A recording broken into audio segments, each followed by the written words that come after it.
I'm standing in my backyard looking directly at the camera, my hands still shaking from what just happened 2 hours ago.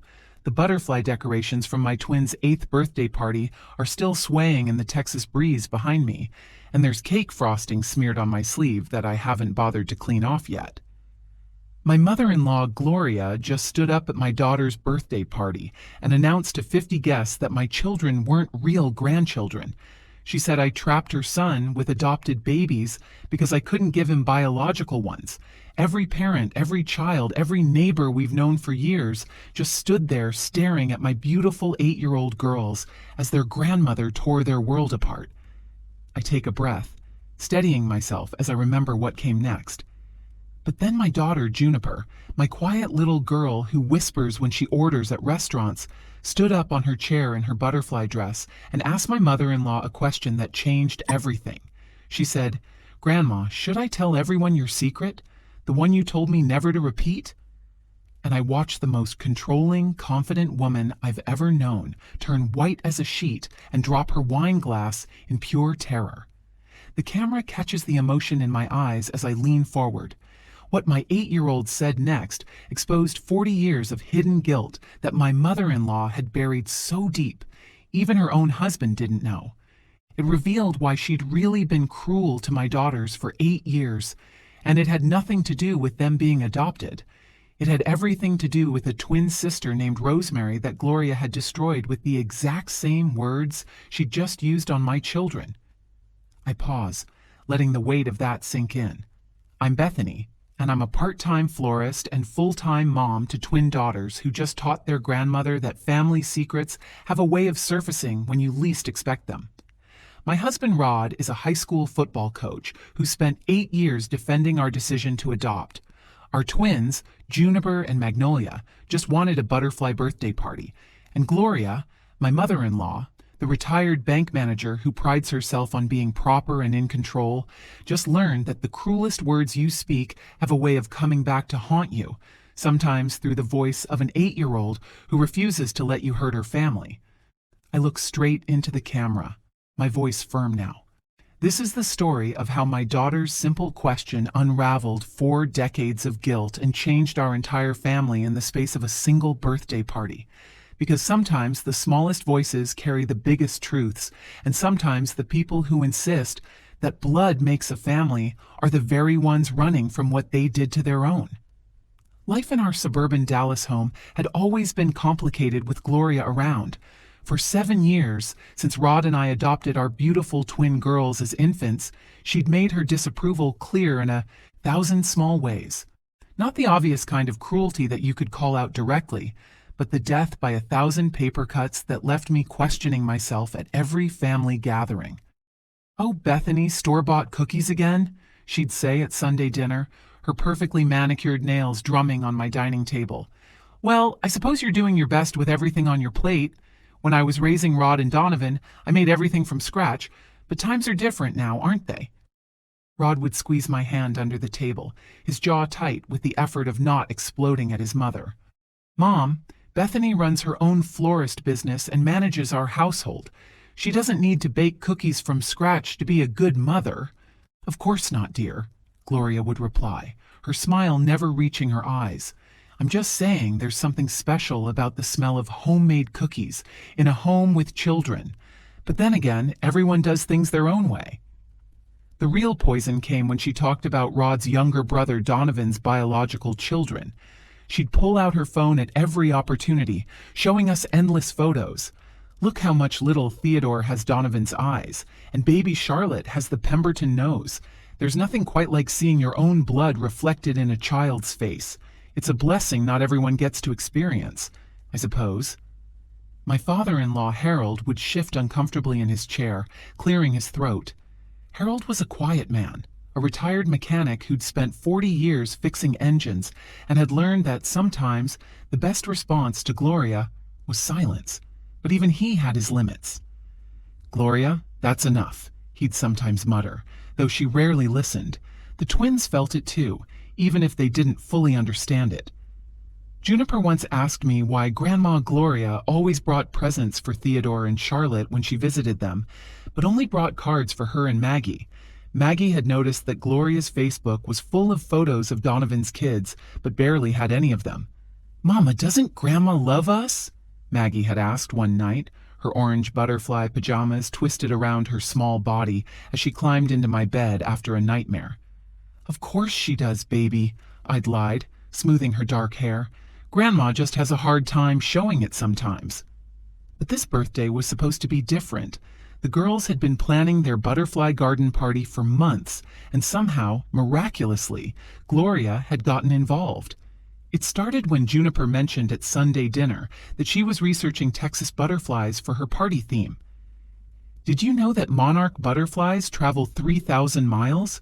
Juniper had said, her eyes bright with excitement. "They choose special gardens to return to every year." Something in Gloria's face had shifted. "I used to love butterflies when I was your age," she'd said quietly, and for once, her voice held no edge. The next week, she'd shown up with gardening, gloves and packets of milkweed seeds. "Every butterfly garden needs host plants," she'd announced, and spent 3 hours in the hot Texas sun helping the girls plant them. I'd watched from the kitchen window as Gloria knelt in the dirt, her usual pristine appearance forgotten, teaching Juniper about caterpillars and chrysalises. Maggie had painted butterfly rocks while they worked, and Gloria had actually praised her artistic talent without comparing it to Charlotte's. "Maybe she's finally coming around," Rod had said hopefully, wrapping his arms around me as we watched. "Maybe she just needed time." The morning of the party, our house transformed into Butterfly Central. Rod hung purple and orange streamers from every surface, while I arranged butterfly-shaped sandwiches and fruit kebabs that looked like caterpillars. Harold arrived at 7 in the morning, carrying 2 handmade butterfly houses he'd been secretly building in his garage. "Grandpa Harold, you remembered our favorite colors!" Maggie had squealed, examining the purple house with delicate carved details. "Course I did, little butterfly," he'd said gruffly, his weathered hands gentle as he helped them find the perfect spot in the garden to hang them. Gloria arrived an hour before the guests, wearing her finest pearl necklace and a lavender dress that probably cost more than our monthly mortgage. She walked through my decorations with that familiar critical eye, adjusting tablecloths that didn't need adjusting, straightening plates that were already straight. "I suppose this will do," she said, then louder, ensuring the girls heard. Though, when Donovan's Theodore turned 8, they had a professional party planner. The theme was astronauts, and they even had someone dressed as Neil Armstrong. But homemade has its own charm, doesn't it? I bit my tongue and continued filling juice cups, reminding myself that in 2 hours, this party would be over, and we'd have made it through another family event. I had no idea that in 2 hours, our entire family would be shattered and rebuilt in ways I never could have imagined. The party started beautifully. 50 guests filled our backyard, transforming it into exactly the magical butterfly wonderland Juniper and Maggie had dreamed about. Their entire second-grade class was there, along with their soccer teammates, our neighbors the Washburns with their 3 kids, and my sister Camille, who'd driven in from Houston with her family. Even Rod's assistant coach, Marcus, had stopped by with his wife and new baby. The butterfly release was the highlight. We'd ordered 50 painted lady butterflies, and watching them emerge from their container into the bright Texas sunshine made everyone gasp with delight. One landed right on Juniper's nose, making her giggle, while 3 butterflies chose Maggie's outstretched hands as their resting spot.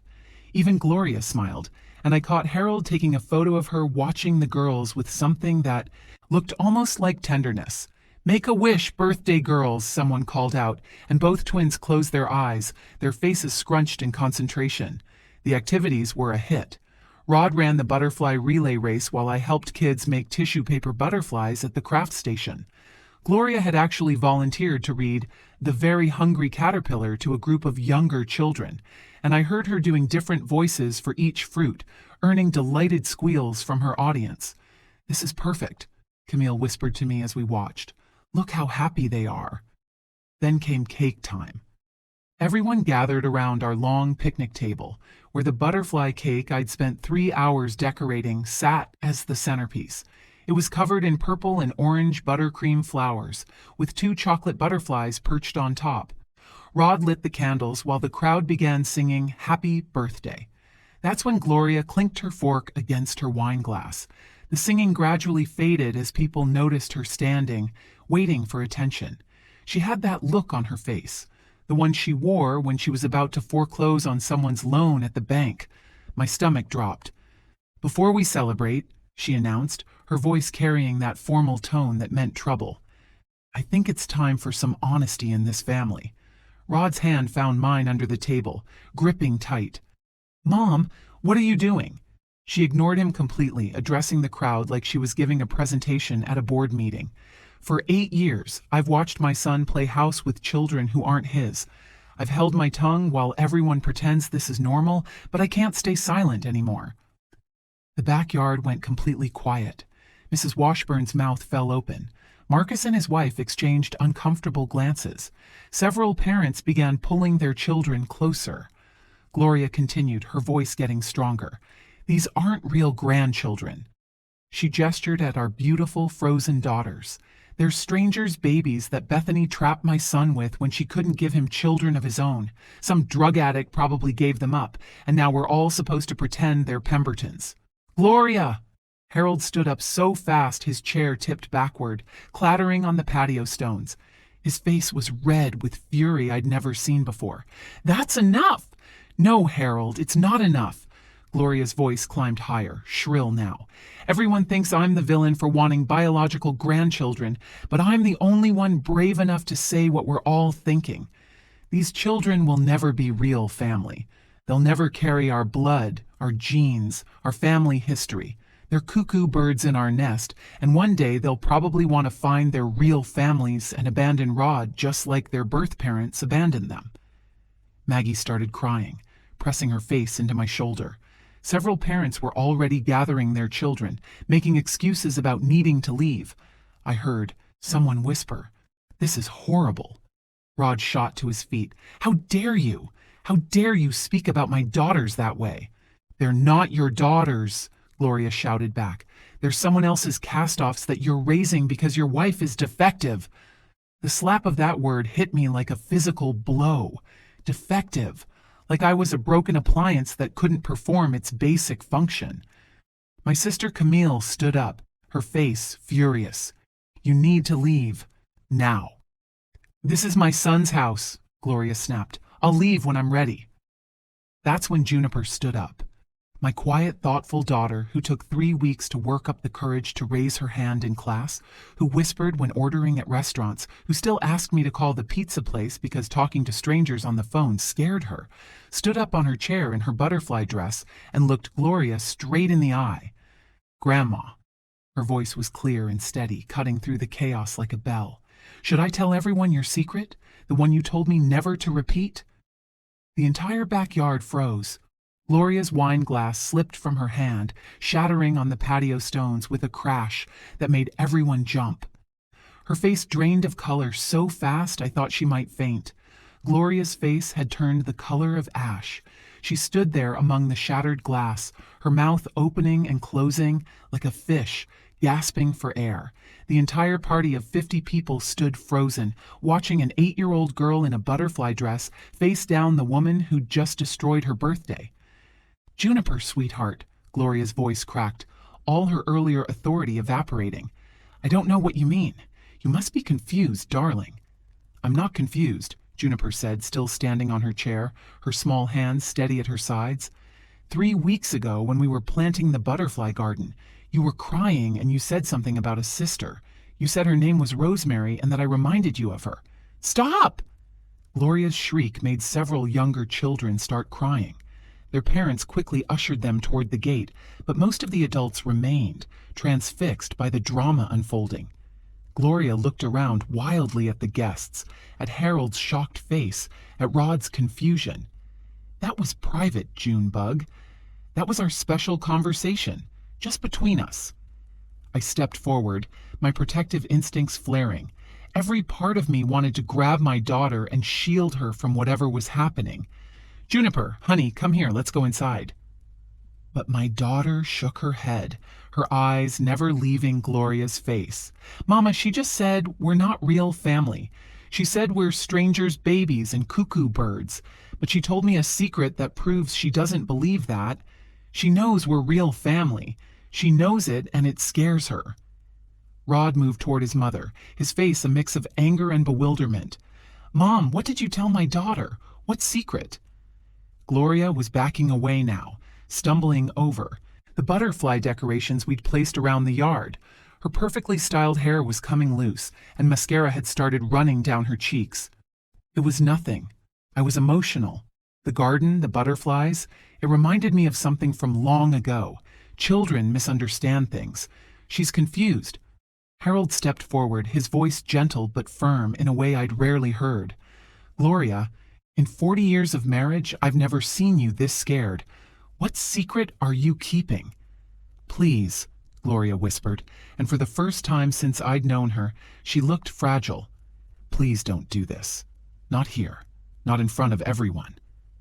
Our neighbor, Mrs. Washburn, was already ushering her kids toward the gate, muttering about needing to get home, but most guests stood rooted to their spots. My sister Camille had her phone out, and I realized she was recording. Several other parents were doing the same. Juniper climbed down from her chair with careful deliberation and walked across the patio to where Gloria stood trembling. She took her grandmother's shaking hand in both of her small ones. "You said I reminded you of someone you hurt," Juniper said softly, but her voice carried in the silent backyard. "You said that's why it hurts to love me and Maggie, because we make you remember what you did." "Juniper, please," Gloria begged, actually begged, something I'd never imagined I'd witness. "You don't understand what you're doing." "I do understand," Juniper replied. "You told me about your sister, your twin sister who was adopted. You said you did something terrible to her and never got to say sorry." The gasp from Harold was audible across the yard. "You don't have a sister. You told me you were an only child. Your parents only had one daughter." Gloria collapsed into a chair, her legs giving out completely. She covered her face with her hands, her shoulders shaking with sobs. The crowd pressed closer, sensing that something monumental was about to be revealed. "Tell them," Gloria whispered through her fingers. "Tell them what a hypocrite I am. Tell them what a monster their proper, perfect Gloria really is." Maggie had stopped crying and moved to stand beside her twin. The two of them flanked Gloria's chair like tiny guardians, and I was struck by their courage. These 8-year-old girls who'd just been publicly humiliated were standing with the woman who'd hurt them. Juniper looked at me, and I saw the question in her eyes. I walked over and knelt beside my daughters. "Whatever this is, it needs to come out," I said quietly. "Secrets have a way of poisoning families. But Juniper, you don't have to be the one to tell it if you don't want to." "I think I have to, Mama," she said, "because Grandma can't, and it's hurting everyone." Rod had moved closer too, and Harold stood behind Gloria's chair, his weathered hands hovering over her shoulders, as if afraid to touch her. "Grandma told me about her sister," Juniper said, her voice carrying across the silent yard. "Her twin sister Rosemary, who was adopted, and what happened to her, and why Grandma has been mean to us for so long." Gloria lifted her tear-stained face from her hands, looking every one of her 62 years, and then some. Her perfect makeup was destroyed, her careful composure shattered. She looked at the crowd of neighbors, friends, and family members who'd come to celebrate but were now witnessing her complete unraveling. "My parents had me in 1962, she began, her voice hoarse. 2 months later, they adopted a baby girl named Rosemary. They raised us as twins, dressed us alike, enrolled us in the same classes, gave us matching everything. We were Gloria and Rosemary, the Pemberton twins, even though we looked nothing alike. I was blonde with blue eyes like my mother, and Rosemary had this beautiful dark hair and green eyes that sparkled when she laughed." Harold's face was white with shock. 40 years, Gloria. How did I never know this?" "Because I erased her," Gloria said, her voice breaking. "After what I did, I erased her from my life completely, threw away every photo, every letter, every piece of evidence she existed. My parents helped me. They were so ashamed of what happened, they agreed to pretend she never existed." Rod sat down hard on the nearest chair. Mom, what did you do? Gloria looked at Juniper and Maggie, tears streaming freely down her face. I was 15. There was a boy named Daniel Morrison that I'd liked all year. He was the quarterback, the golden boy everyone wanted. At the spring dance, he asked Rosemary to dance instead of me. Not just one dance, every dance. He told his friends she was beautiful and that I was just the boring sister. She paused, struggling to continue. The entire backyard was silent except for the distant sound of a lawn mower from 3 houses over. I was so angry, so jealous. Rosemary tried to talk to me that night when we got home. She said she didn't even like Daniel, that she'd rather have spent the dance with me and our friends like we'd planned. But I wouldn't listen. I screamed at her. I told her she wasn't my real sister. I told her she was just some trash baby my parents felt sorry for. I said her real mother was probably a prostitute or a drug addict who didn't want her. Several people in the crowd made sounds of distress. Mrs. Washburn had her hand over her mouth. But that wasn't the worst part, Gloria continued, her voice getting smaller. I told her she should be grateful my parents took pity on her. I said she was stealing my life, my parents' love, my friends, and now the boy I liked. I told her she wasn't real family and never would be. I said the exact words I just said about Juniper and Maggie. Gloria reached out and grabbed both girls' hands. Rosemary left that night. She climbed out her bedroom window with just her backpack and $30 from her piggy bank. She left a note that said, "If I'm not real family, I won't burden you anymore. Thank you for 15 years of pretending." "Oh my God," Camille whispered. "The police found her 3 states away, living under a bridge in Oklahoma City. She'd been sleeping in a cardboard box, eating out of dumpsters. My parents brought her home, but she never spoke to me again. Never. She lived in our house for 4 more years like a ghost. She'd leave rooms when I entered. She ate dinner in her bedroom. She walked to school an hour early just to avoid riding with me." Harold had sunk down beside his wife, his face stricken. "What happened to her?" "She died in a car accident 2 weeks after her 19th birthday, Gloria said. "She just aged out of the house, gotten her own apartment. She was driving to her job at a bookstore when a drunk driver hit her. The last real words she ever heard from me were that she wasn't real family." Gloria looked up at the stunned crowd. "At her funeral, I found out she'd been volunteering at an adoption support group. The director said Rosemary helped dozens of adopted kids feel valued and loved. She told them that being chosen made them special, not second best. She spent her last 4 years trying to make sure no adopted child ever felt the way I made her feel." She turned back to Juniper and Maggie. "When you were planting those butterflies with me, Juniper, you said something about how monarch butterflies always return to the same garden, even after traveling thousands of miles. You said family was like that, always coming back to where they belong. And I broke down crying because Rosemary used to say the same thing. She loved butterflies. She had them all over her room. And when I look at you, Juniper, with your quiet wisdom and gentle heart, I see her. When I see you stand up for what's right even when you're scared, that's Rosemary." Gloria stood up, facing the crowd. "I'm a hypocrite and a coward. I've spent 8 years punishing these precious girls for my own guilt. Every time I said they weren't real family, I was trying to convince myself that what I did to Rosemary was justified. But it wasn't. It destroyed her, and it destroyed me, and now I've tried to destroy them too." The party guests slowly dispersed over the next 20 minutes, murmuring amongst themselves as they gathered their children and gift bags. Some offered supportive hugs, others just wanted to escape the awkwardness of witnessing such raw family drama. Mrs. Washburn squeezed my shoulder and whispered, "Those girls are lucky to have you," before ushering her kids to their car. My sister Camille stayed, helping me clean up crushed cups and abandoned plates while our family sat frozen around the picnic table. Gloria spent the rest of the evening telling us about Rosemary, how she loved astronomy and would map constellations on their bedroom ceiling with glow-in-the-dark stars, how she painted watercolors of butterflies and gave them to sick kids at the hospital, how she always stood up for the underdog kids at school, the ones who ate lunch alone or got picked last in gym class. She was everything good that I wasn't, Gloria said, her voice raw from crying. She was kind and brave and generous, and I destroyed her because she dared to be loved more than me for one night. Harold held his wife as she talked, and I could see him processing 40 years of deception.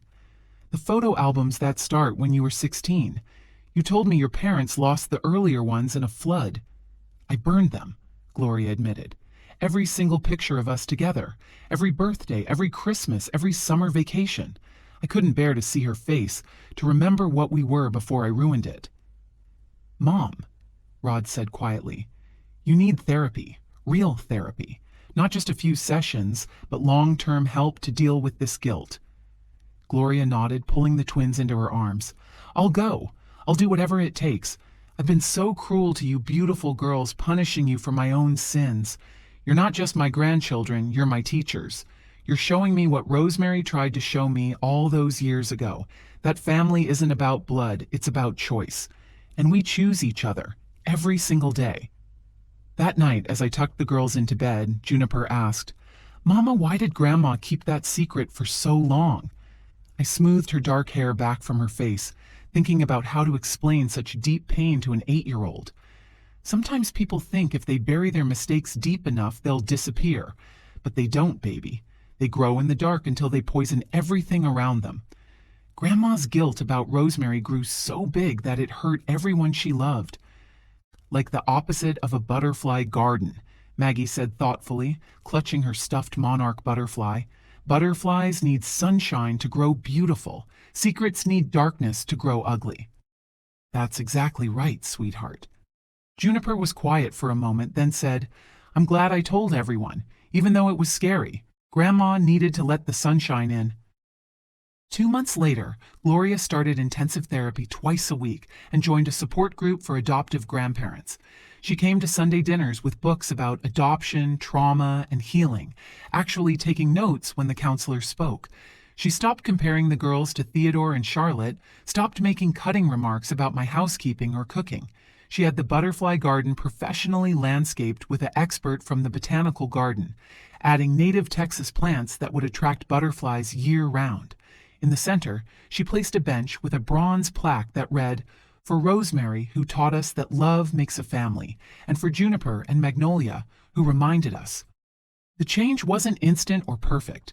Gloria still had her difficult moments, old habits carved from decades of pain. Sometimes she'd start to say something cruel and catch herself, pressing her lips together and taking a deep breath. That's the old Gloria talking, she'd say. Let me try again. She started volunteering at an adoption support center, sharing her story with other grandparents who struggled to accept their non-biological grandchildren. She became an advocate for adopted children in ways none of us expected, even testifying at a state hearing about adoption rights. One day, 6 months after the birthday party disaster, she showed me a letter she'd received. It was from a woman named Patricia, who'd been Rosemary's roommate at the adoption support group. Rosemary talked about you all the time, the letter said. She loved you until her last day. She kept one photo hidden in her wallet, you two at age 10 wearing matching butterfly costumes for Halloween. She'd want you to know she forgave you. She'd want you to forgive yourself. The birthday party that started as a disaster became the moment our family truly began.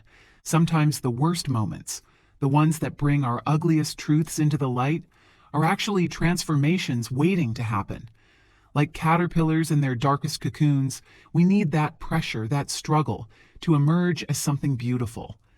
Every spring now, when the monarchs return to our garden, Gloria sits on Rosemary's bench with her granddaughters, teaching them about metamorphosis, about second chances, about the families we choose and the love we grow.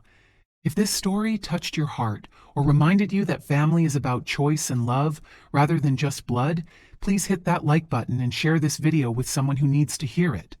Comment below with your own thoughts about family, forgiveness, or second chances. And don't forget to subscribe to the channel for more powerful emotional stories that remind us all of our shared humanity.